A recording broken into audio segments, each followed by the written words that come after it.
시작하기 전에 길이 맞추기 했었잖아요. 결과가 나왔습니다. 그래서 즐거운 상품 수여식을 하고 결과도 간단히 한번 보도록 하죠. 과연 평균이 얼마나 참값에 근접했는가. 자, 우리 지난 시간에 했던 추측 게임의 결과는 이러합니다. 자, 이쪽으로 보내볼까? 142.5cm가 나왔어요. 뭐가 놀라운 거죠? 길이가 예상한 것보다 길게 나왔다고요? 자, 리스폰스를 한번 보도록 하죠. 일단 되게 경쟁이 치열했습니다. 자, 이제 여기 제일 위부터가 이제 참값에서 거리가 가까운 사람부터 먼 사람 순으로 나열된 거고요. 좀 옵저베이션은 70 몇 명이 돼요. 지금 70명이 응답했고, 제일 1등은 명백해요. 손지연 학생인데 오셨나요? 설마 안 왔어? 안 왔어. 끝날 때까지 안 오면 이건 이제 다음 순서 분에게 드릴 겁니다. 문제는 원래 두 분한테 드린다고 했는데 공동 2위가 3명이에요. 근데 값이 달라. 그러니까 140으로 써서 142.5니까 140에서 142.5는 2.5cm 차이죠.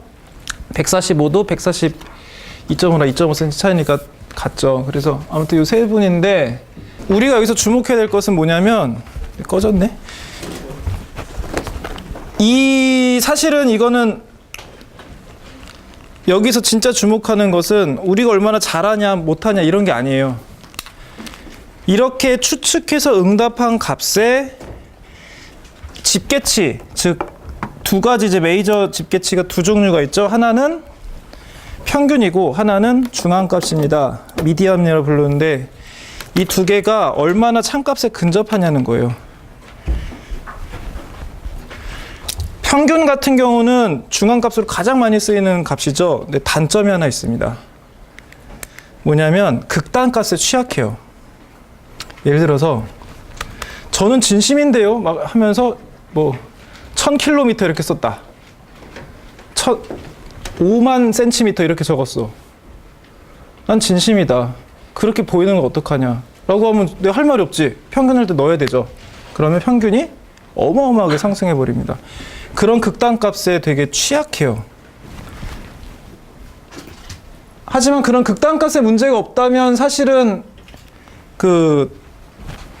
이제 굉장히 좋은 측정치입니다. 극단값에 취약하다는 걸 제외하면. 그래서 가장 많이 애용하는 값이기도 하죠. 두 번째는 이제 미디언은 뭐냐면 어떻게 계산하냐면 써낸 값들을 소팅을 해요. 그래서 작은 값부터 큰 값까지 쭉 나열한 다음에 정가운데 값을 고릅니다. 즉 이 중앙값의 의미는 이 길이를 응답한 사람의 그 분포 중에서 가장 가운데 있는 사람의 이제 미 리포트한 값이라는 거예요. 둘을 보시면 에버리지는 137로 오차율이 3.7%입니다. 재밌지 않아요? 에버리지가 생각보다 참값에 근접해 있죠. 미디언은 좀 더 떨어져 있지만 그렇다고 해서 엄청 많이 떨어진 것도 아니에요. 그렇죠. 실제로 이제 얼토당토 않는 추측치도 한번 보면 창피함을 가리기 위해서 이름을 가리고 아래쪽을 쭉 내려보면 3m도 있고 55cm도 있어요. 58cm도 있고. 근데 그런 값까지 다 친 거예요. 그리고 이 아래쪽도 이제 썩 좋지 않은 추정치지만 중요한 건 뭐냐면 얘네들까지 전부 다 감안해서 평균을 내면 오차율이 3%대로 떨어진다는 겁니다. 그래서 이런 불확실한 값, 여기서 사실 이거 확실한 값이지만 측정을 하기 전에 불확실했던 값인 거죠. 그 값을 추정하는데 여러분들이 추정한 값이 개별로는 꽤나 이제 오차가 있어 보이지만 실제로 했을 때는 의외로 참값에 가까워진다. 이게 프랜시스 갤튼이 하고 싶었던 이야기입니다. 군중이 각각의 그 추정들은 부정확할지라도 집계했을 때는 꽤나 정확한 퍼포먼스 좋은 값이 나올 수 있다 라는 거고, 우리도 여기서 좀 다소 이제 확인을 했다는 거죠. 그런 속성이 있는 것 같다는 것을. 자, 그러면 이제 본격적으로 거시 경제 변수의 측정에 대해서 이야기를 해보도록 하겠습니다. 그래서 그것의 이제 첫 번째 단계로 전체적으로 오늘 할 얘기는 이렇습니다. 먼저 경제학 모형의 일반론에 대해서 이야기를 하도록 하고, 두 번째로는 국민계정, GDP라고 불리우는 국내 총생산에 대해서 이야기를 한 뒤에 실질 변수, 명목 변수, 실업률, 물가, 인플레이션 같은 주요 거시 경제학 개념에 대해서 빠르게 간단하게 논할 겁니다.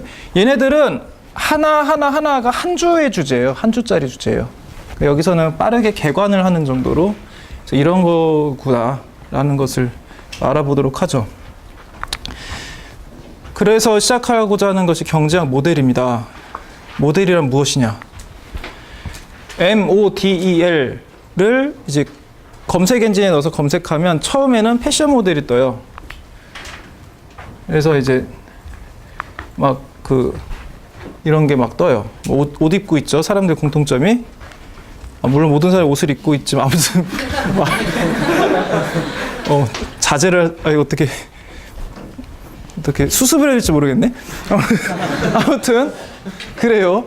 자, 그러다가 계속 페이지를 넘기면 나중에는 그 프라모델 같은 것도 나와요. 이런 것도 나와요. 이거 실제 탱크가 아닙니다. 진짜 같죠? 잘 보면 지문도 있어요. 여기 확대해서 보면 지문 보이죠? 이 사람 만들다가 일부러 찍었을 겁니다. 자, 그리고 더 여러 페이지를 정말 수십 페이지를 넘기면 이제 그 경제학에 쓰는 모델 얘기도 나와요. 그리고 다른 학문에서 쓰는 모델도 나오고. 자, 그런 모델들은 전부 다 같은 뜻입니다. 그러니까 동음 이의어가 아니에요. 같은 뜻을 가진 단어인데 용도가 다를 뿐입니다. 모형이라는 것은 무언가를 제거한 거예요. 불필요한 걸 제거한 나머지입니다. 그래서 그 연구의 방법으로서의 모형은 원래 이제 연구 대상이 너무 복잡해. 그러면 그 복잡한 거에서 내가 연구하고 싶은 부분과 관련된 것만 남기고 나머지는 다 축약하거나 생략하는 겁니다. 적절한 방식으로 배제하는 거예요. 포커스에 밖에 두는 겁니다. 그럼 패션 모델은 뭐냐? 옷을 입었을 때 어떻게 보일지 옷만 보고는 잘 모르겠으니까 사람한테 입혀보는 거예요. 근데 그게 이제 또 복잡한 아무튼 사람들의 관심을 더 끄는 요소들이 많아지면서 검색 엔진에서 상위를 차지하게 된 거고, 프라모델 같은 경우는 그 모사하고자 하는 것의 겉모양을 남기고 나머지를 전부 없앤 겁니다. 그래서 탱크가 겉모양을 보기 너무 진짜 탱크처럼 생겼잖아요. 하지만 그것만이고 끝이에요. 걔가 작동하는 것도 아니고 포를 쏘는 것도 아니고 구동되는 것도 아니고 아무튼 외형을 제외한 나머지는 전혀 기능하지 않습니다. 반대로 기능에 초점을 두는 모형도 있어요. 예를 들면 시제품 같은 경우, 로봇의 시제품 같으면 막 되게 기어나 이런 게 막 돌출돼 있고 보기에는 꼴사납지만 기능은 하는 것들 있잖아요. 자동차도 시제품 자동차 보면 껍데기 안 씌워가지고 되게 안 이쁜 것들 다니고 하잖아요. 그런 것도 일종의 모형입니다. 왜냐하면 걔네들은 기능이 우선이니까 껍데기는 부차적인 거다라고 생각하면 그렇게 할 수도 있는 거죠. 연구에서도 개념적으로도 마찬가지입니다. 그래서 만약에 어떤 거시 경제학자가 화폐 속성에 대해서 알고 싶어.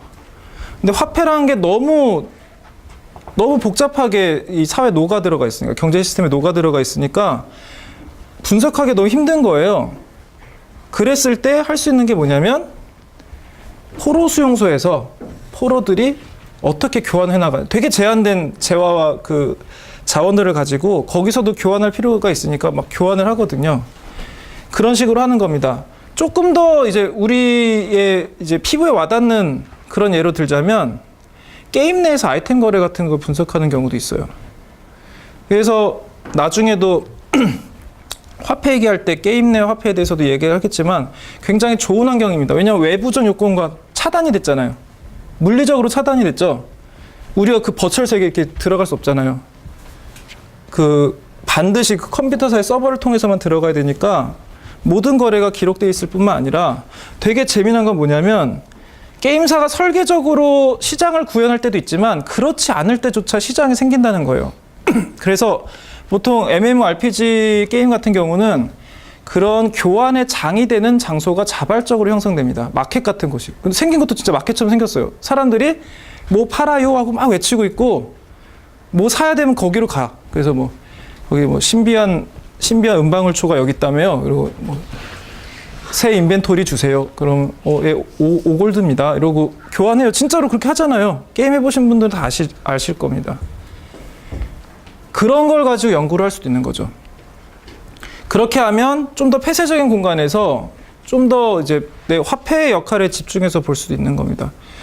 그런 걸 하기 위해서 이제 뭐 가설을 세우고 해서 이제 관찰을 하고 측정을 하고 그리고 내가 세운 가설이 맞는지 검토를 하는 거죠.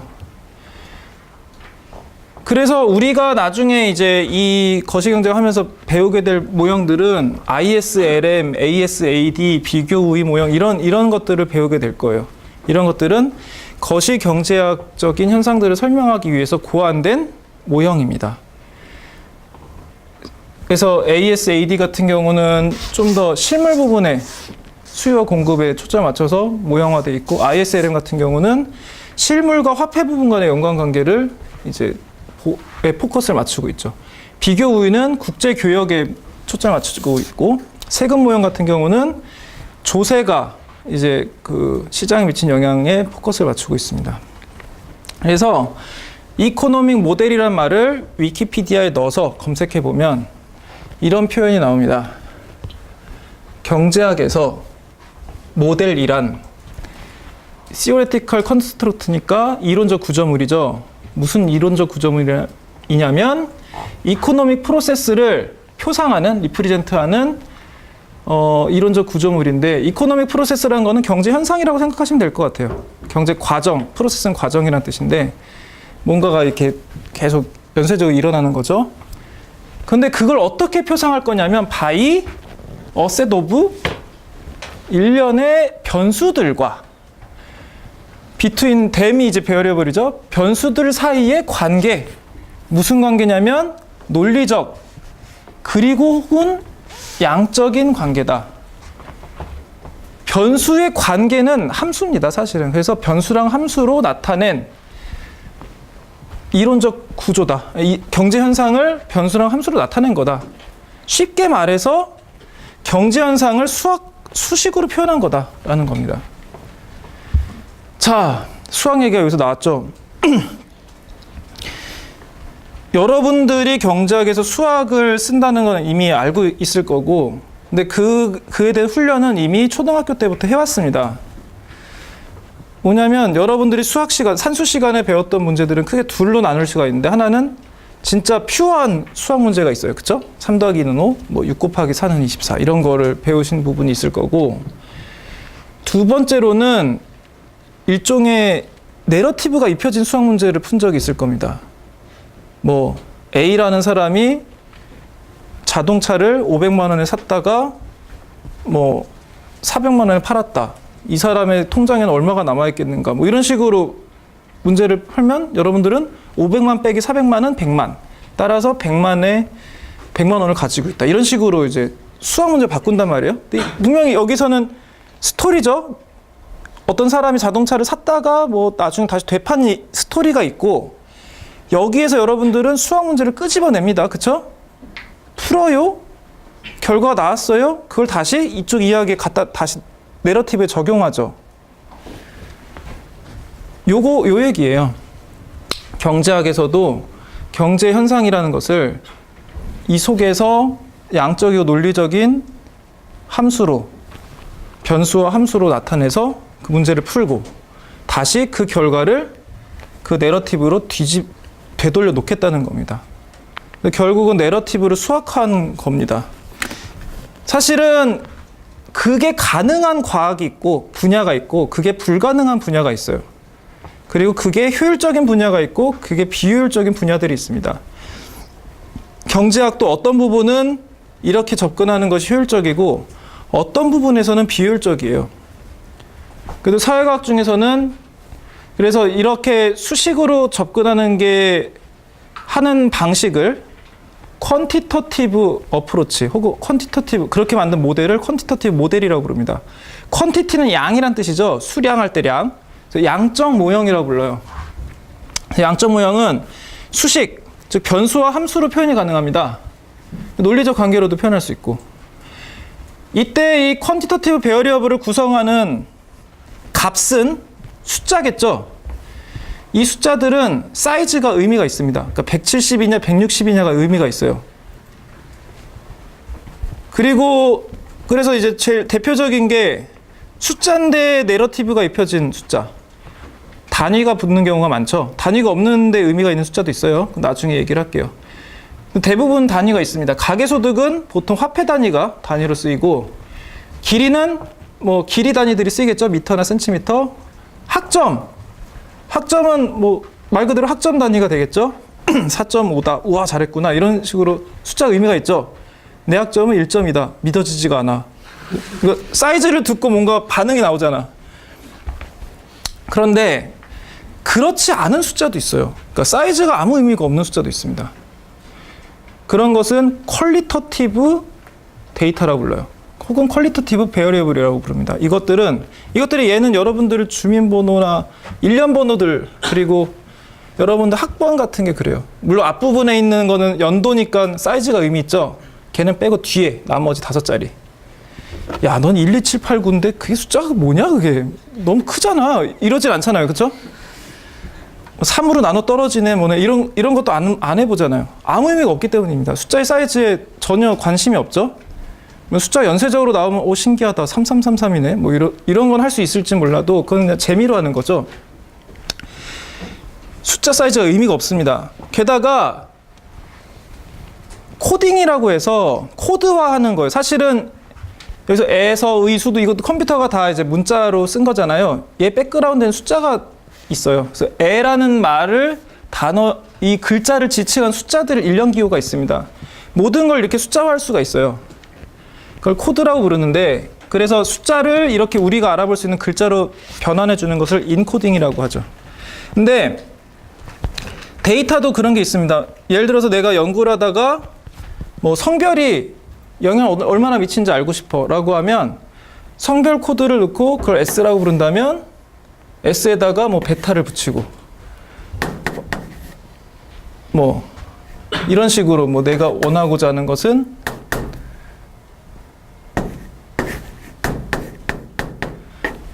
이런 식으로 세팅할 수가 있어요. 만약 이 S가 성별이라면 성별의 숫자를 뭐 남자는 0, 여자는 1 혹은 뭐 남자는 1, 여자는 0 이런 식으로 어떻게든 숫자화해서 넣으면 이 베타의 값이 예를 들어서 남자가 0이고 여자가 1이면 베타 값이 그런데 이걸 추정했더니 0이 나왔다. 나중에 통계 추론 배울 텐데 아무튼 이런 거를 이제 맞춰보는 작업을 할 수가 있어요. 0이 나왔다라고 하면 성별이 의미가 없다는 거예요. 성별은 이 Y를 결정하는 데 아무런 영향을 미치지 않는다라는 뜻인데 만약에 이게 플러스 값이 나왔다? 근데 아까 제가 어느 거에 큰 값을 댔죠? 남자가 0, 여자가 1이었으면 여자일 경우 Y 값을 더 크게 만드는 데 기여를 했다는 거예요. 그리고 베타가 뭐 마이너스 값이 나오면 여성인 게 Y 값을 낮추는 효과가 있다는 게 나온다는 겁니다. 뭐 그런 식으로 해석을 할 수도 있어요. 그런데 이때조차도 남자가 1이냐 여자가 1이냐는 중요하지 않아요. 아무런 의미가 없습니다. 그냥 그렇게 코드화했을 뿐이에요. 물론 이것도 얘기를 파고들면 문제가 좀 더 복잡해지는데 거기까지는 가지 말고 그래서 국적, 뭐 한국 코드는 82다 뭐 이런 식으로 왜 82예요? 너무 숫자 큰데? 이러진 않잖아요. 그냥 82구나 하고 쓰는 거지. 왜 우리 지역번호는 043이냐? 마음에 안 든다. 난 소수가 싫다. 이런 것도 없죠. 그리고 혈액형 같은 경우도 결국은 코드로 숫자를 매긴 다음에 그 인코딩 테이블을 보고 되돌리는 거거든요. 그래서 A형이면 1, B형이면 2, 뭐 이런 식으로 숫자를 매깁니다. 얘네들은 아무런 의미가 없어요. 식별의 용도로만 쓰이는 겁니다. 일종의 일련 번호 혹은 주민번호 같은 거라고 생각하시면 돼요. 그러면 얘네들이 사이즈가 의미가 없다는 건 무슨 뜻이냐? 덧셈 뺄셈 같은 걸 할 필요가 없다는 거예요. 야, 네 학번이랑 내 학번을 더했더니 정말 그러니까 A라는 사람 학번이랑 B라는 사람 학번을 더했더니 글쎄 어떻게 된지 알아? C라는 사람 학번이 됐어. 우와, 진짜 신기하다. 아무 의미 없죠. 우연히 그렇게 된 거죠. 그래서 퀄리터티브 데이터에서는 식별 용도로만 사용을 합니다. 사실은 이것도 딱 2개만 있을 때만 제한적으로 곱셈이 한번 적용이 됐는데, 이조차도 이게 그나마 유일하게 거의 질적인 데이터가 양적인 관계에 낑겨 들어갈 수 있는 거의 몇 안 되는 상황에 해당이 될 거예요. 자, 이렇게 모형이 양적 모형과 질적 모형이 있다고 쳤을 때 양적 모형으로 해석을 할 수 있다면 좋은 점이 있습니다. 뭐냐면 일단 모형이 제대로 설계되었다는 전제 하에서 그 결과는 직관을 뛰어넘을 수가 있어요. 그러니까 내가 직관적으로 어떻게 생각했는지 모르겠지만 문제를 풀었더니 내가 상상도 못한 결과가 나왔네? 가능해요. 결국은 원자폭탄 같은 경우도 질량이 그렇게 집적이 되면 에너지에 그런 과다한 변환이 일어나? 를 어떻게 알았어요? 연필이랑 노트에다 연필, 칠판에다 분필로 수식 쓰면서 알아낸 거죠. 그걸 하기 전에 그런 결과 나올 거라고 예상하면서 쓰진 않았을 겁니다. 왜냐하면 현실에서 관찰되기 너무 힘든 상황이거든요. 핵분열은 자연에서 일어나지 않잖아요. 그런데 그거를 진짜 수식에 의한 추론으로 그 결과까지 도달한 겁니다. 다만 얘의 약점은 뭐냐면 직관을 뛰어넘을 수는 있지만 이게 적용이 되게 어려운, 선천적으로 어려운 분야들이 되게 많다는 거예요. 물론 이 부분은 이제 뭐 자연언어 처리라든가 뭐 이런 것들이 점점 이제 인공지능 쪽에서 굉장히 급격한 발전이 있기 때문에 재정이 되고 있긴 하지만 아직도 질적인 요소를 다루는 데는 굉장한 한계가 있습니다. 그래서 이제 그런 거 예로는 뭐 문예비평이라든가 뭐 아니면 질적인 연구 중에 제가 재밌게 읽었던 연구는 뭐 예를 들어서 뭐 일간 베스트 커뮤니티의 사람들의 정서에 대한 연구 뭐 이런 것들 있어요. 그런 것들은 심층 인터뷰를 통해서 합니다. 뭐 모델을 어떻게 세워? 이 사람의 심리에 대해서 뭐 좋고 나쁨 이런 걸 숫자로 만들 수도 없고 변수를 정의하기도 어렵고 그것을 가지고 함수를 만들기도 어려워요. 근데 연구는 해야겠죠? 이 커뮤니티가 되게 상징성이 높은 연구할 가치가 있는 상황이다라고 한다면 그럴 때 할 수 있는 건 뭐냐? 진지하게 접근하는 겁니다. 열심히 물어보고 알아보는 거예요. 심층 인터뷰를 한다든가. 그래서 실제로 그 연구자는 어떻게든 거기 소속된 사람들을 섭외해서 계속 이 대화를 나눴습니다. 그걸 전부 다 이제 당연히 이제 인터뷰 당하는 사람의 동의에 입각해서 그런 걸 스크립트로 만들고 정의하고 일반화해서 이제 논리를 전개해 나가는 거죠. 그런 거는 양적인 연구로 할 수가 없죠. 하지만 그래서 사실은 질적인 연구라는 것은 퀄리터티브 리서치라는 것은 퀀티터티브하지 않은 모든 리서치라고 정의 내릴 수밖에 없어요. 질적인 거는 포지티브하게 정의 내리기가 어렵기 때문에 그런 질적인 연구는 장점이 뭐냐면 거의 모든 걸 다룰 수 있습니다. 인간이 인식할 수 있는 모든 걸 다룰 수 있지만 단점이 하나 있으니 그 직관을 뛰어넘을 수가 없어요. 내가 그것에 대해서 아는 만큼만 연구할 수 있습니다. 왜냐하면 아는 만큼만 보이거든요. 그래서 이제 상호 보완이 필요한 거죠. 경제학도 마찬가지입니다. 양적으로 설명하기 쉬운 부분이 있는가 하면 그렇지 못한 부분들도 존재해요. 그래서 그런 경계는 사전적으로 어디까지다, 뭐가 가능하다 이런 것들은 계속 변하고 있기 때문에 언제나 이제 그런 부분들이 양쪽 다 한계가 있다는 것을 염두에 두고 계셔야 됩니다. 근데 이런 수량 퀀티티에는 다시 우리가 주로 다룰 거는 양적 모델들이에요. 퀀티터티브 메소드를 다룰 겁니다. 그래서 퀀티티에 좀 더 집중해서 이야기를 하자면 퀀티티, 특히 거시경제학에서 다루는 퀀티티는 두 종류가 있는데 하나가 플로우고 또 하나가 스톡이라고 불리는 단어입니다. 우리가 보통 양이라고 생각하면 스톡을 얘기하는 거예요. 플로우는 상대적으로 좀 잘 안 다루는 값들입니다. 시간에 대한 가치량이에요. 그래서 항상 시간이 개입돼 있어요, 플로우에는. 그래서 수량 단위를 시간으로 나눈 형태, 즉 일종의 속도 개념입니다. 예를 들어 월급은 뭐예요? 월간의 속도로 내 통장에 들어오는 돈의 속도죠. 그렇게 생각할 수 있는 거예요. 똑같은 얘기잖아요, 그렇죠? 월 단위로 계속 내가 월급이 100만 원이다. 월 100만 원의 속도로 나한테 지금 계속 그 재산이 증식하고 있죠.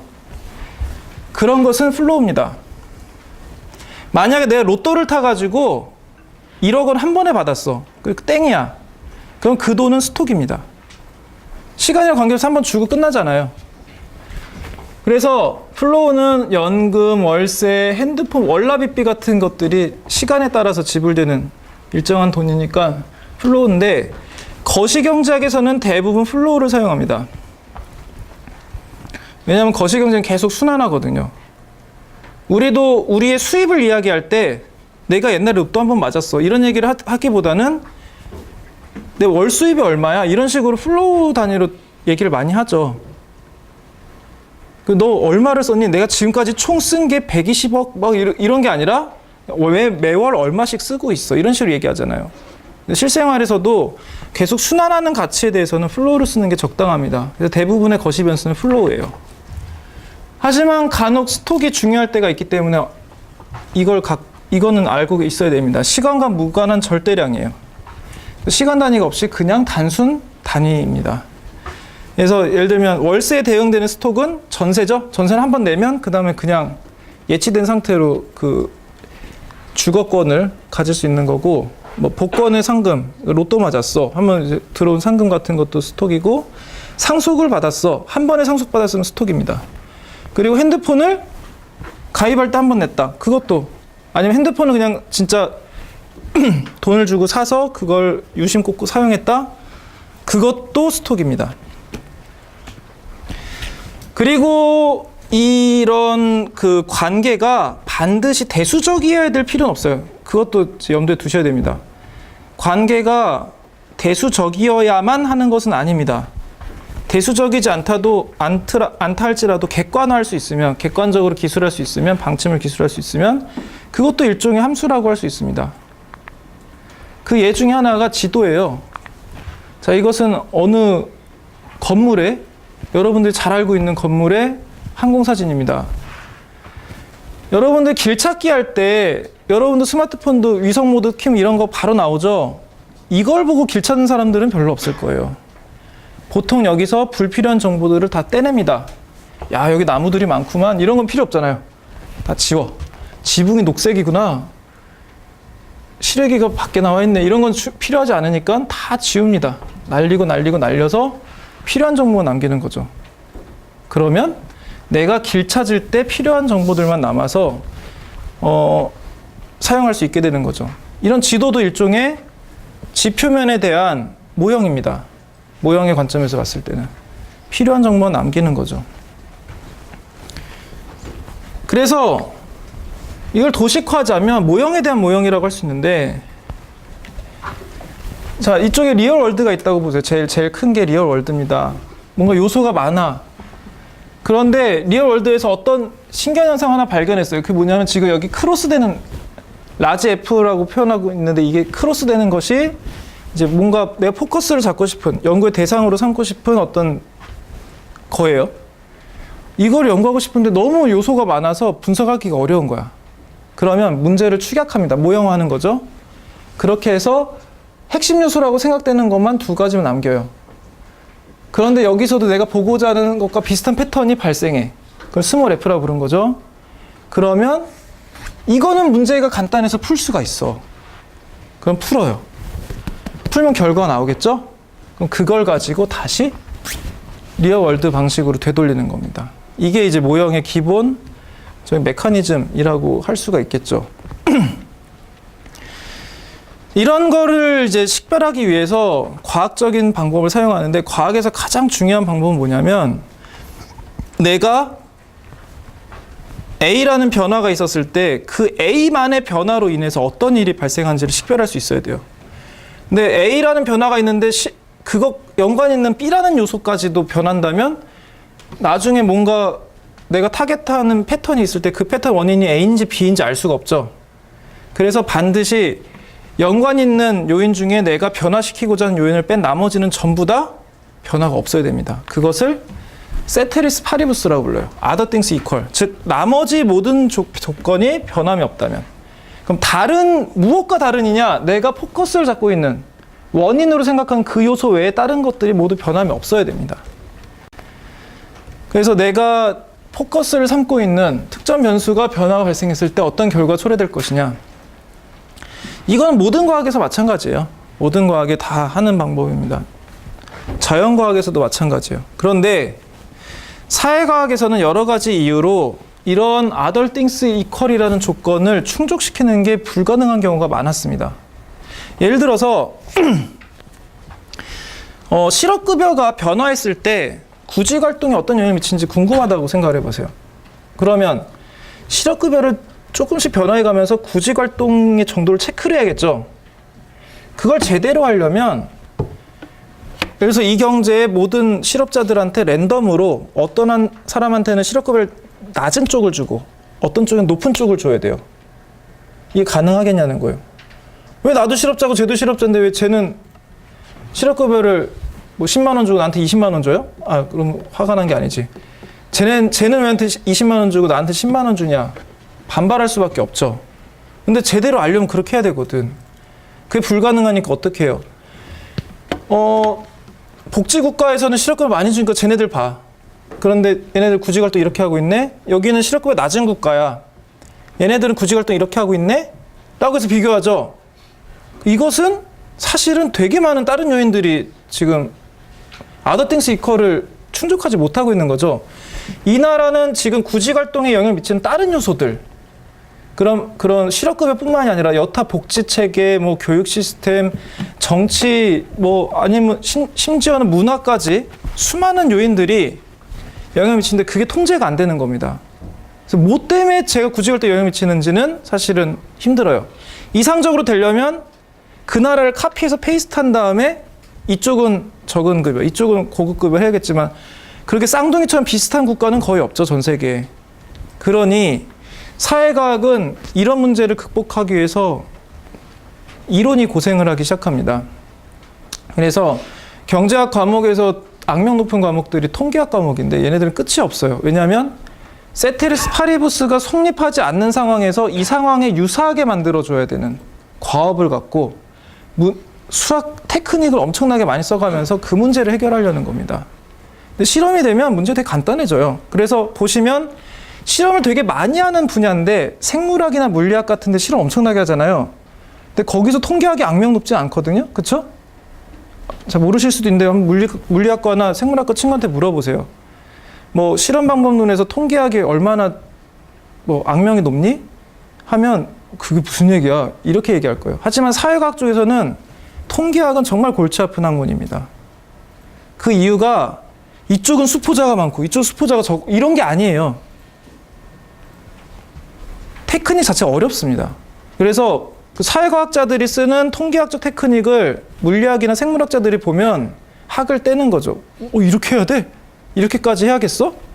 너무 어려운 걸 쓰는데 무슨 얘기인지 모르겠어. 이렇게 반응을 한다는 거예요. 왜냐하면 other things equal이 되면 그냥 정말 심플한 통계 학부 과정에서 맨 처음 배우는 것으로 땡이에요. 그냥 끝나. 근데 사회과학에서는 그게 안 되니까 도구 변수를 쓰네 뭐네 하면서 되게 복잡한 방법들을 쓰는 겁니다. 하지만 경제학에서는 이제 행동경제학이나 실험경제학 쪽에서는 실험과 유사한 것들을 하기 시작을 했어요. 그래서 그런 부분들에 대해서는 또 나중에 다룰 수 있는 기회가 있으면 다루겠습니다. 자, 그 다음 문제는 좋은 모형을 만드는 문제입니다. 자, 일단 결론 먼저 말씀드리면 좋은 모형을 만드는 선험적인 방법은 존재하지 않습니다. 정말 이거는 그냥 센스에 의존할 수밖에 없어요. 예를 들어서 아인슈타인이 이제 통계청 직원으로 일하면서 물리학 논문을 3개를 썼는데 그 3개 중에 하나 노벨상을 타고 나머지 2개도 노벨상을 몇 번 더 줄 수 있으면 더 받을 수 있을 정도로 되게 중요한 논문을 썼어요.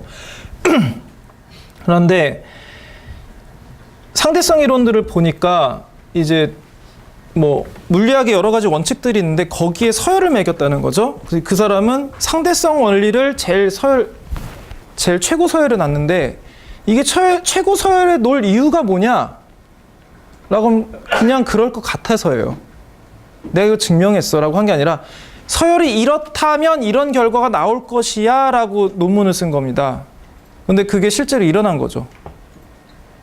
상대성 뭐 빛이 이렇게 꺾이고 뭐 이런 것들이 발견이 된 거죠. 확인이 된 거예요. 그러니까 좋은 모델이었던 거죠. 그러니까 우리는 지금 이렇게 얘기를 하고 있는 거고. 반대로 모형을 나쁘게 세우면 사실은 나중에 이제 반증이 되죠. 그렇게 함으로써 이제 나쁜 모델이 걸러지는데 그럼 애초에 좋은 모델을 만드는 게 좋겠죠? 할 수 있다면? 근데 그 방법은 그런 선험적인 방법 없다. 개인의 센스일 뿐이다. 실제로 옛날에 뭐 에테르 이론 같은 경우는 이제 빛이 그런 에테르라는 제3의 매질을 통해서 가고 있다라고 이제 가설을 세우고 증명하려고 했는데 잘 안 됐던 거죠. 일부는 설명하는데 뭐가 잘 안 되고. 그러다가 이제 양자역학으로 가고 뭐 이러면서 문제가 이제 일반인들이 이해하기 어려운 영역으로 가버렸죠. 결국은 그래서 그런 단순화를 하면서 가설을 세우고 잘 세우고 단순화해야 되는 것들을 딱 단순화하는 이런 것들이 되게 중요한데 이런 것들에 선험적인 방법은 없습니다. 그래서 그냥 계속 헤딩할 수밖에 없어요. 이것을 세우고 해보고 잘 안 되면 다르게 해보고. 그래서 실제로 과학은 사회과학이든 자연과학이든 평소에 보이는 화려한 부분들과는 달리 그런 화려한 결과 나오기 전에는 굉장히 지루한 과정을 거칩니다. 지루하고 암담하고 한 치 앞도 안 보이는 해가 나올지 안 나올지도 모르겠는 상태에서 문제를 풀고 있는 학생처럼 살아가는 거죠. 그래서 이제 어떤 현상에서 패턴을 인식하고 이 패턴을 퀘스천을 삼아서 이걸 이제 입증하고 싶으면 이 패턴을 설명할 수 있는 모형을 잘 만들고 어떻게 잘인지는 그건 그때그때 다르다는 거죠. 그래서 해석을 하고 그러니까 모형을 수학 문제로 만들어서 푼다는 뜻이에요. 푼 다음에 다시 그 내러티브를 역으로 되돌려서 입히는 겁니다. 이때 모형은 설명해내는 거에 초점을 맞출 수도 있어요. 그런 것들을 통상적인 대부분의 경제 모형은 이 설명에 초점을 맞추고 있습니다. 왜 실업률이 증가했느냐? 뭐 고용유발 개수가 낮은 산업들이 중점적으로 성장해서 그렇다. 뭐 이런 식으로 이제 설명을 해내는 거죠. 다른 한편으로는 예측에 초점을 맞출 수도 있어요. 이거는 어떻게 보면 이제 재테크 하는 사람들의 꿈이죠. 남들보다 좀 더 정확하게 예측해서 더 많은 돈을 버는 것. 근데 경제학 모형은 여러 가지 이유로 예측에는 썩 좋지 않습니다. 예측이 별로 없어요. 하지만 설명하는 쪽에서는 어느 정도 기여를 했습니다. 그래서 이제 경제학 모형에서는 예측에 초점 맞춘 모형은 별로 없고 근데 이제 경제 외적인 분야에서 예측에 초점 맞춘 모형은 존재합니다. 대표적인 게 기계학습 같은 거예요. 기계학습 모형 같은 경우엔 제일 유명한, 대중적으로 유명한 게 알파고죠. 알파고는 딥러닝이라는 기계학습 방법을 사용했는데 사실은 그 기계학습이라는 것도 수학식이에요. 퍼셉트론이라고 부르는 이제 굉장히 간단한 함수를 굉장히 많이 함수 넣는 걸 뭐라고 하죠? 함수에 뭐라고 하죠 이거? 합성. 함수를 몇만 개를 합성한 거예요. 몇만 개, 몇십만 개를 합성을 해가지고 계속 핏한 겁니다. 그래서 입력은 이제 바둑돌의 모든 좌표고 출력은 내가 놔야 될 바둑돌의 좌표인 걸로 나와서 그걸 계속 학습을 시킨 거예요. 그랬더니 어느 순간 인간을 능가하게 된 거죠. 그런데 사실은 바둑을 두는 방법이 그런 퍼셉트론이라는 함수로 하는 건 아니잖아요. 그쵸? 통계적인 방법을 쓴 거예요. 그 수식은 실제 바둑과는 아무런 연관이 없어요. 다만 그 수식에다가 인풋이 들어가면 바둑을 되게 잘 두는 결과가 나올 뿐이에요. 인간이 그 함수를 가지고 열심히 들여다본다고 해서 여기서 파라미터 3.223이구나. 나도 그렇게 해야지 하고 야 3번 뉴런 너도 바꿔. 이러지 않잖아요. 하지만 아무튼 결과는 좋아요. 이게 이제 딥러닝의 참 난처한 점이기도 합니다. 설명이 잘 안 돼요. 하지만 예측은 참 잘해. 만약에 어떤 문어가 축구를 되게 잘 예측해, 결과를. 근데 지금까지 다 맞췄어. 이유는 모르겠어. 근데 계속 잘 맞추고 있어. 앞으로도 잘 맞출 것 같아. 그럼 문어의 말에 귀를 기울이겠죠. 사실은 딥러닝도 그런 상황입니다. 어찌 된지 모르겠는데 잘하고 있어. 자, 그럼 한번 예를 한번 들어보죠. 이것도 이제 경제학 바깥에 있는 모델인데 재미삼아 해보죠. 새들을 관찰해보니 나는데 특정한 패턴이 있다는 걸 발견합니다. 특히 장거리를 여행하는 새일수록 더 그 패턴은 명확하게 나타나는데 얼핏 생각하기에는 이렇게 날면 여기 얘가 길을 알아서 얘가 내비게이션 돌리고 나머지 따라간 것처럼 생각할 수도 있잖아요. 내가 베트남 한번 갔다 와봐서 알지. 이쪽으로 가면 좋아. 예, 알겠습니다. 이러고 막 이럴 것 같지만 사실 관찰해보면 생각보다 좀 바보 같은 구석이 있다는 거죠. 심지어는 요 자리에 새가 아닌 놈이 와서 이렇게 은근슬쩍 낑겨 들어도 얘네들이 그런가 이러면서 막 역V자를 만든다는 거예요. 여기 보시면 아시겠지만 아무리 봐도 동족이 아닌데도 이렇게 날죠. 왜일까? 뭔가 생각보다 간단한 메커니즘이 있는 거 아닐까? 뭔가 이렇게 복잡한 생각하지 않고. 이거를 이제 동물행동학자들이 설명을 하려고 한 거죠. 먼저 패턴을 인식한 다음에 이 패턴을 설명하기 위해서 가설을 세웁니다. 그래서 여기선 일단 좀 간단 모델로 이 역V자를 만드는 건 되게 어려운 모델이고, 그거보다는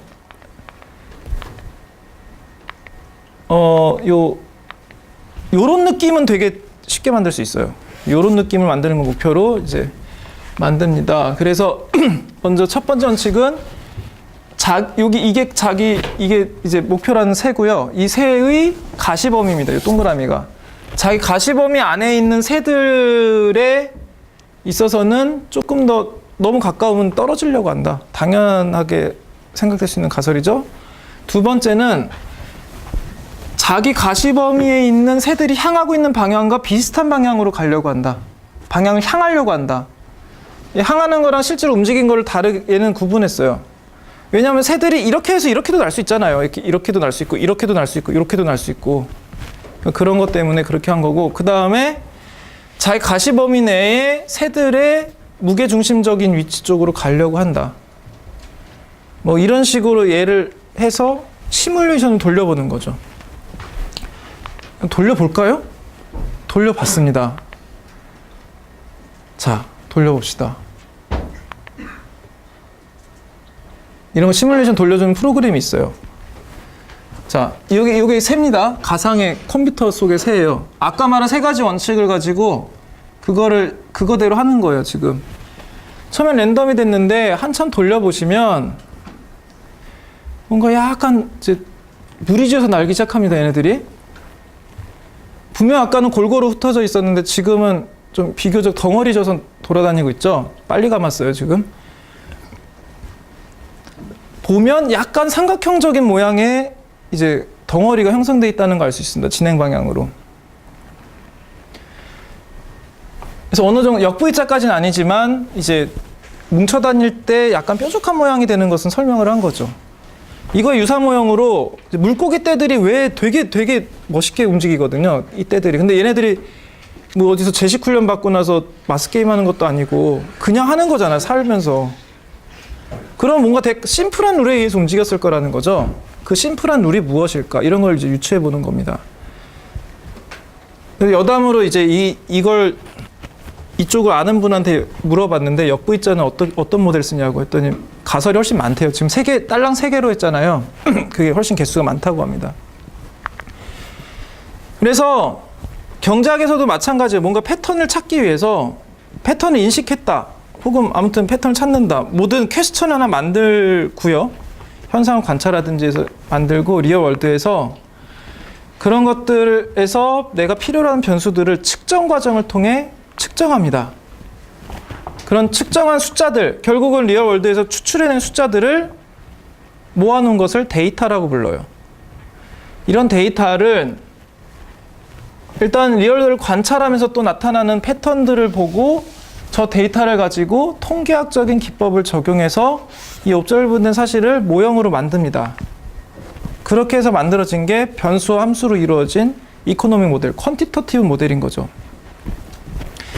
그러면 이 문제를 이제 해석을 해서, 즉 풀어서 해를 구하고 균형이 존재하네? 균형이 안정적이네? 불안정하네? 안정적이긴 하지만 무슨 조건만은 반드시 충족해야 되네? 이런 함의가 나오면 그것을 다시 리얼월드를 설명하는데 사용한다는 겁니다. 이게 경제학에서 쓰는 모형의 큰 구조인 거죠. 이때 주의하실 게 뭐냐면 결국은 이 이코노믹 모델이 양적인 모델을 한 변수와 함수인데 결국은 일종의 그 변수의 숫자를 부여하는 측정이라는 게 굉장히 중요하다는 거죠. 메저러블한 것들을 하는 겁니다. 그래서 퀀티터티브 데이터를 어떤 대상으로부터 끄집어내는 것을 메저라고 부릅니다. 이거는 예를 들어 자연과학에서도 측정을 원래는 뭐 육안으로 할 수 있는 것만 측정했었는데 아니면 길이를 측정할 때도 처음에는 이제 자를 대고 해서 뭐 오차율이 뭐 0.1mm 정도였는데 점점 현미경 같은 게 생기고 하면서 측정할 수 있는 것들의 범위가 더 넓어지죠. 그러니까 작은 쪽으로는 더 미세하게 측정할 수 있게 되고 만원경 같은 거는 더 브로드한 걸 측정할 수 있게 만들고 아무튼 관측의 범위를 늘려줍니다. 즉 매저할 수 있는 것들의 범위를 늘려줘요. 그리고 fMRI 같은 경우, MRI 같은 경우는 이제 몸속에 있는 것들의 그 자기 공명을 이용해 가지고 몸속에 있는 것들을 훨씬 더 자세하게 이제 육안으로 측정할 수 없는 것까지 측정하게 만듭니다. 그것도 대상을 파괴하지 않고 엑스레이 같은 것들도 마찬가지고 그리고 그런 것들은 근데 이런 것들은 사실 여러분들도 알고 있는 거예요. 하지만 잘 안 알려진 것들은 개념적 도구는 그렇습니다. 예를 들어서 양자역학 이론 같은 경우는 현미경으로도 가장 미세한 현미경으로도 관찰할 수 없는 작은 범위의 것을 다루기 위한 건데 보세요. 그러면 현미경 중에 가장 정밀한 현미경이 전자현미경이거든요. 얘로 측정할 수 없는 범위 안에서의 형상은 어떻게 할 수 있겠어요? 직접 측정이 안 되는 거죠. 그러면 개념적 도구를 갖고 갑니다. 양자역학 이론 같이 모델을 만들어서 수학식을 만들고 그걸 통해서 계속해서 추론해 나가는 거죠. 블랙박스 내부를 추론할 수 없다? 그러면 측정할 수 없다? 블랙홀의 내부를 측정할 수는 직접 관측할 수는 없겠지만 유추할 수 있는 거죠, 개념으로. 그런 걸 해나가는 겁니다. 그럴 때는 개념적 도구를 사용할 수밖에 없는 거죠. 그리고 그 개념적 도구가 올바르다면 우리가 보지 못한 것까지 추측할 수 있게 만들어줍니다. 그리고 그런 것들이 가끔 우리 측정 가능한 세계에 영향을 미칠 때 그 가설에 부합하는지를 볼 수가 있다는 거죠. 경제학도 마찬가지입니다. 경제학도 거시경제학이나 이런 것들이 이제 측정 도구들이 발전을 해요. 예를 들면 20세기가 되기 전에는 GDP란 개념 자체가 없었어요. 그 국가에서 생산한 모든 밸류어블한 것들을 가치령을 다 더한다. 생각으론 가능하지만 이거 어떻게 해? 이런 생각을 했단 말이죠. 하지만 20세기 초반부터는 그걸 해나가기 시작했어요. 실업률 조사도 하기 시작했습니다. 그리고 얼마 전에 화제가 된 통계청이 되게 이제 왈가왈부가 됐죠. 거기서 하는 일들이 측정하는 것들이에요. 걔네들은 측정만 합니다. 계속 측정을 해요. 그리고 도구가 발전할수록 더 정교하게 측정이 가능해지죠. 그리고 이런 측정 도구들은 계속해서 급격하게 발달하고 있습니다. 특히 이제 사회과학적 측면에서는 더더욱 그렇죠. 왜냐하면 이제 여러분들이 네트워크 기계나 이런 것들이 너무 발전해서 측정하기가 되게 좋아졌어요. 오히려 우리 삶을 위협할 정도로 삶의 그 비밀 보장이 사실상 불가능해질 정도로 데이터는 오히려 이제 많아진 게 문제가 되는 시대도 됐습니다. 아무튼 그런 것들이 올바르게 사용된다면 인간에 대한 이해를 넓힐 수가 있겠죠. 근데 아직 데이터는 많이 쏟아지는데 그걸 잘 설명할 수 있는 이론이 좀 못 따라가고 있는 상황입니다. 현재 국면은 그래요. 한때는 이론이 데이터를 선도한 적도 있었습니다. 20세기 초반 같은 경우에는. 그래서 힉스 같은 경우 힉스 보존이라는 것을 20세기 중반에 수식으로 예측을 해놓곤 그게 측정된 거는 2000년, 21세기가 지나서였어요. 50년 앞선 거죠. 5, 60년을. 하지만 지금은 데이터가 더 과잉인 상태인 것 같습니다. 이론이 따라가지 못하고 있어요. 자, 그러면 이제 좀 더 경제학으로 포커스를 옮겨서 국민계정 얘기를 좀 해보고자 합니다. 자, 국민계정의 내셔널 어카운트. 그러니까 국가의 어카운트죠. 어카운트는 계정이란 뜻입니다. 일종의 가계부라고 생각하시면 돼요. 금전출납부 같은 겁니다. 그걸 국가 수준으로 기록했다고 생각하시면 될 것 같아요. 그래서 국민 경제 전체를 종합적으로 분석하기 위한 국가의 재무제표다. 국가적 그 수준에. 그래서 여기에는 여러 가지 지표가 있는데 그중 가장 많이 알려지고 가장 중요한 것 중에 하나가 GDP, 국내 총생산입니다. 이런 국민 계정에 근데 GDP만 있는 거 아니고 되게 많은 계정들이 있어요. 내용들이 있어요. 이런 것들을 작성하는 기관은 한국에서는 한국은행 그리고 통계청이 있고요. 미국은 상무부의 경제분석국 이런 식으로 다양하게 국가마다 다소 그 역사적인 과정의 차이에 의해서 좀 다르지만 어딘가에서 작성하고 있다는 것만큼은 분명합니다. 그래서 이 경제 순환을 보시면 이건 전체적으로 개념적으로 그려놓은 이제 경제 주체와 그 순환의 장을 이야기하는 겁니다. 예를 들어서 여기 보면 세로가 행위자 중심으로 한 거예요. 정부 부문, 가계, 그러니까 저기 우리들 인간들이고 기업, 그 다음에 해외 부문, 레스트 오브 월드가 있고 얘네들이 행위자입니다. 그리고 마켓 포 굴즈 앤 서비스니까 상품 시장, 재화와 서비스 시장이고 가운데는 요소 시장, 생산 요소들이 거래되는 시장이고 여기는 금융 시장입니다. 그렇게 해서 이런 식으로 나뉩니다. 그래서 얘네들이 예를 들어서 기업은 하우스홀드, 가게랑 어떻게 상호작용하겠어요? 하우스홀드는 기업에게 노동력을 제공하겠죠. 취직을 해서 이제 뭐 공장을 돌리거나 뭐 그 기업에서 원하는 일을 해주는 거죠. 그렇게 해서 요소 시장을 통해서 고용이 되고 그러면 기업은 하우스홀드한테 웨이지를 줘요. 그러면 하우스홀드는 그렇게 해서 번 돈으로 물론 이제 들어가는 게 그거만 있는 거 아니겠지만 아무튼 그러고 나서는 상품을 삼으로써 소비 생활을 합니다. 그건 다시 또 기업한테 들어가는 거죠. 그런 식으로 이 각 요소들이 각 시장에서 다양한 방식으로 오고 가는 게 있는데 여기서 중요한 건 뭐냐면 이 안으로 지금 들어가는 화살표와 나가는 화살표가 있죠. 이것의 총합이 일정해야 된다는 겁니다. 즉 들어간 것과 나가는 것이 같아야 돼요. 다르면 어떤 일이 발생하느냐. 만약에 나가는 화살표의 총합이 들어가는 화살표의 총합보다 크다면 얘는 점점 작아지겠죠. 0에 수렴해 버릴 겁니다. 반대로 들어가는 게 더 많고 나가는 게 적다면 이 부분이 점점 커지겠죠. 그리고 다른 모든 것을 압도하게 될 겁니다. 그래서 이 상태가 계속 유지되면서 돌아가려면 들어가는 화살표, 나가는 화살표의 총합이 같아야 돼요. 물론 예외는 있죠. 경제가 성장한다면 이게 전체적으로 골고루 조금씩 성장할 수는 있죠. 그건 가능합니다만 그게 아니라면 그런 성장 효과를 배제하고 나면 들어간 화살표와 나간 화살표의 총합은 같아야 돼요.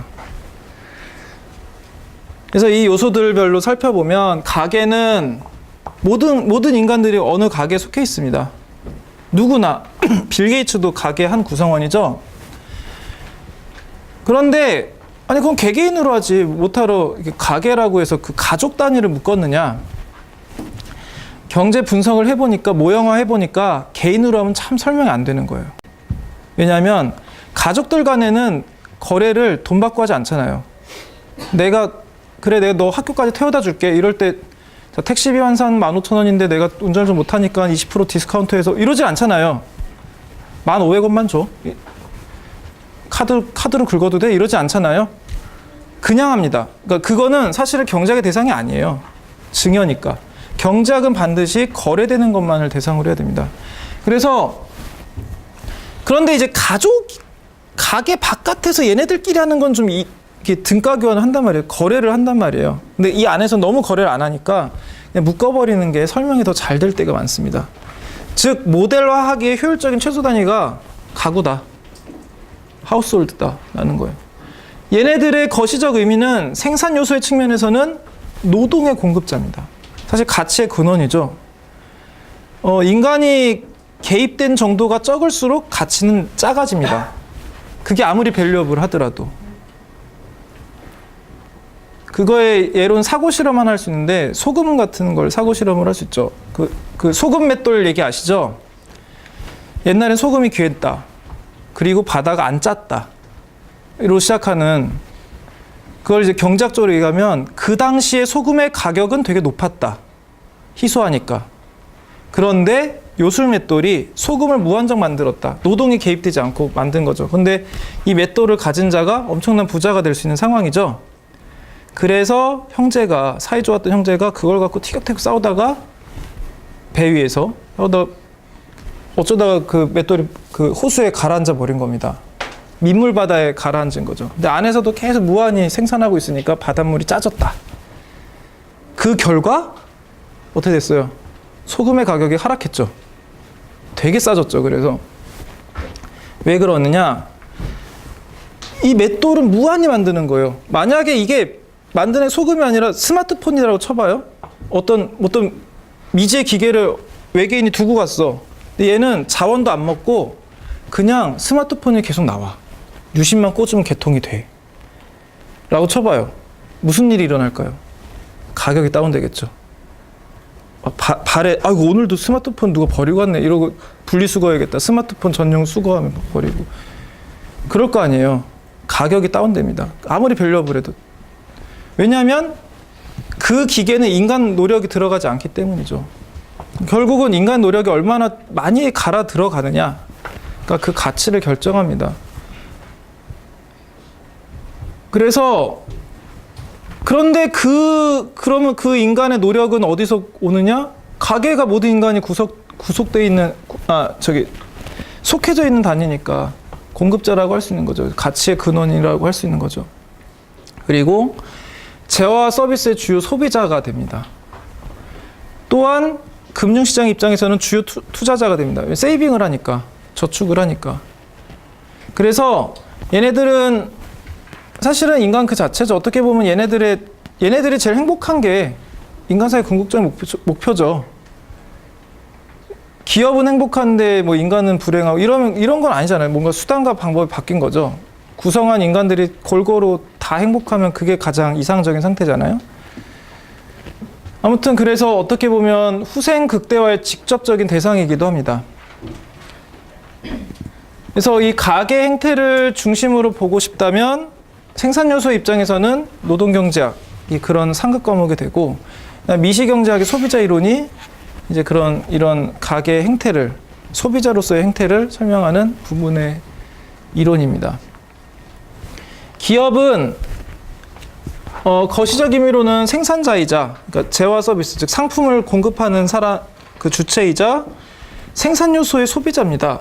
그리고 보통 기업은 금융시장에서 돈을 끌어다 써요. 그래서 빌려가는 입장입니다. 차입자입니다. 그리고 기업은 최대 이윤을 달성하는 게 미시적 목표인데 사실은 가계의 목표인 효용 극대화보다는 훨씬 더 객관적입니다. 왜냐하면 가계 목표가 효용 극대화라고는 했지만 일단 효용 자체가 측정이 안 되고요. 측정이 안 되는 문제가 있어요. 효용 여러분 측정할 수 있어요? 야, 내가 A란 노트북 쓰다가 50만 원 비싼 B 노트북 쓰니까 효용이 글쎄 23만큼 상승했어. 어머, 와 대단하다. 이러지 않잖아요. 효용은 측정할 수 있는 값이 아닙니다. 그리고 효용을 극대화하는지도 약간 의문시 돼요. 사람들이 약간 이타적인 행동하고 손해본 행동할 때가 있거든요. 근데 그게 내가 내 손해볼 줄 알았으면 안 했을 텐데 이러지 않고 일부러 할 때가 있단 말이에요. 그런 것까지 포괄을 하려면 문제가 너무 복잡해집니다. 하지만 기업은 이윤 극대화라고 딱 얘기를 하면 거의 잘 맞아요. 1원이라도 벌 수 있다면 수단과 방법 안 가리는 그런 호모 이코노미쿠스 어떻게 보면 기업들은 되게 잘 설명이 되는 그런 시스템을 갖고 있습니다. 그리고 기업들은 상당한 압력의 경쟁 압력에 직면해 있죠. 그리고 그 경쟁에서 이기기 위해서는 같은 양을 생산할 때 더 이윤성이 높아야 됩니다. 비용이 적어야 된다는 거죠. 근데 그 비용을 적게 만드는 게 바로 기술입니다. 어떤 형태로든지 간에 남보다 더 나은 기술을 갖고 있어야 돼요. 그게 경쟁에서 승리를 거둘 수 있게 만든 요건이기 때문에 결국 이 시스템은, 인센티브 시스템은 기술 발전을 굉장히 추동하게 만드는 구조를 갖고 있습니다. 그 결과 기업이 20세기에 19세기, 18세기를 거치면서 20세기에 정착이 되자 기술 발전이 어마어마하게 이루어졌다는 거예요. 이런 것에 대한 이제 관련 과목은 산업조직론 그리고 경영학의 대부분의 과목들이 해당이 됩니다. 여러분들이 배우실 과목들이겠죠. 배우고 있고. 자, 지금 시간이 다 됐죠? 네, 그럼 오늘은 여기까지 하고 나머지 부분은 다음 시간에 이어서 하도록 하겠습니다. 수고하셨습니다.